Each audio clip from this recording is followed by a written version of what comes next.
Monsieur le Président. Retiré. Le 46, Monsieur Lecomte.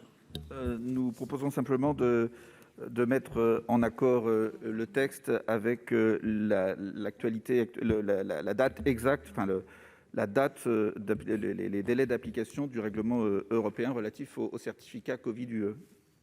Merci, Monsieur le rapporteur. Oui, le passeport vert, c'est un dispositif européen qui permet aux États membres de l'Union européenne d'imposer la présentation d'un document apportant toute garantie que la personne n'est pas contaminante pour le franchissement des frontières. Ce dispositif a été institué jusqu'au 30 juin prochain et les instances de l'Union devront délibérer de son éventuelle prolongation. Nous devons, puisque c'est notre engagement européen, continuer à l'appliquer jusqu'au 30 juin. Par conséquent, la date du 28 février ne peut en aucun cas être retenue pour la mise en œuvre de ce dispositif. Quant à savoir si il serait préférable de l'arrêter au 30 juin ou au 31 juillet, je réponds qu'il vaut mieux l'arrêter au 31 juillet, pour une raison très simple, c'est que si une décision est prise fin juin par les instances européennes, il faudra laisser le temps au Parlement français d'en délibérer, et l'Assemblée nationale sera en plein renouvellement au mois de juin, et c'est seulement au mois de juillet qu'on pourra adopter un tel texte. Donc l'avis est défavorable sur les deux amendements. Merci. Le premier avait été retiré. Le 8, Monsieur le ministre. Défavorable. Défavorable. Monsieur Hervé.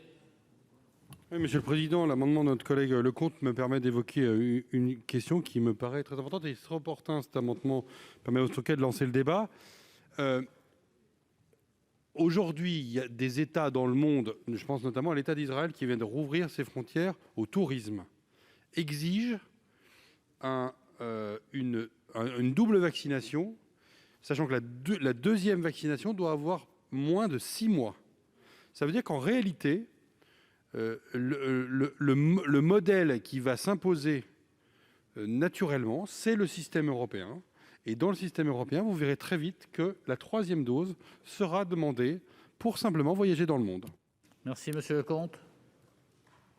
Merci, Monsieur le Président. Je ne comprends pas, Monsieur le rapporteur, pourquoi vous voulez préjuger de ce que sera le règlement européen alors qu'il n'est pas encore l'état du règlement européen et ce qui sera indiqué dans le règlement européen alors qu'il n'est pas encore totalement négocié et stabilisé.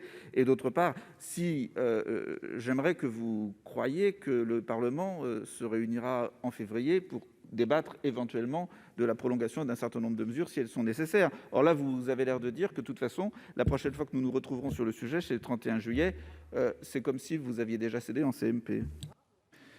Merci, chers collègues. Donc, je mets aux voix cet amendement 46 avec 2 avis défavorables. Qui est pour?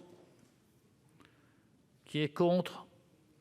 Qui s'abstient? Il n'est pas adopté. Je mets aux voix l'article 1er C. Qui est